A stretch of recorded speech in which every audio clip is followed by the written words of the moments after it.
Zenbakizko metodoak matematikako zenbait problema ebazteko erabiltzen diren tresna matematikoak dira. Problema baten emaitza izan daiteke zehatza, analitikoa esaten duguna, edota hurbildua, zenbakizko metodoak erabilita lortzen dena. Gertatzen dena da, sarritan emaitza analitiko hori aurkitzea ezinezkoa eta oso zaila izaten dela. Eta horrelakoetan, zenbakizko metodoak erabilita emaitza hurbildu bat lortzen da. Adibidez, gorputz batean minbizi zelulen gehikuntza edota minbizi zelulen kontzentrazioa zein izango dan leku konkretu batean eta aldiune zehatz batean analitikoki kalkulatzea ezinezkoa da. Horrelakoetan, zenbakizko metodoak erabiltzen dira kalkulu hori egiteko. Zenbakizko metodo bat sortzeko, ebatzi nahi dugun ekuazioari erreparatu behar izaten zaio bereziki. Adibidez, demagun deribatuak agertzen direneko ekuazio bat daukagula, ez da? Eta suposatu bertako ez ezaguna denboraren menpekoa dela. Ohikoa da horrelako ekuazioetan ezagutzea adibidez aldiune zehatz batean eta bakarrean ez ezagun horrek daukan balioa.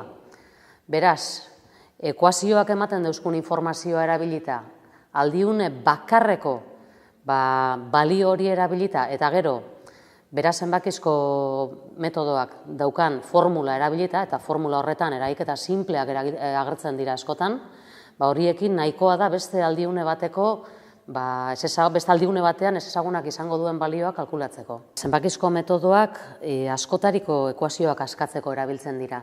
Adibidez, magnitude baten aldaketa, hau da deribatua, agertzen diren ekuazioak askatzeko erabiltzen dira. Eta non agertzen dira ekuazio hauek gure eguneroko bizitzan?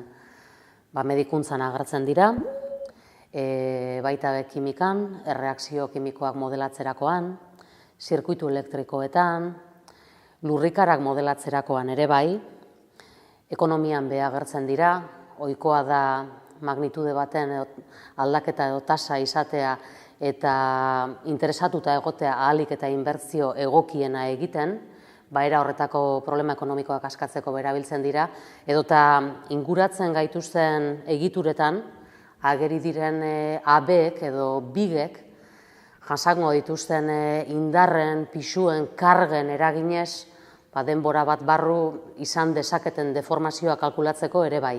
Zenbakizko metodo baten zehaztasuna, zehaztasun ordena izeneko kontzeptuaren bidez neurtzen da.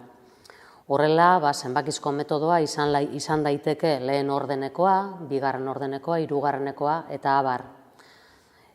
Zenbat eta zehaztasun ordena handiagokoa izan metodoa, orduan da zehatzagoa izango da. Adibidez, 5 ordenako zenbakizko metodoa zehatzagoa da 2 ordenakoa baino. Gainera, ohikoa da zenbakizko metodoaren funtzionamendua neurtzeko, zenbakizko metodoa test problema batzuei aplikatzea.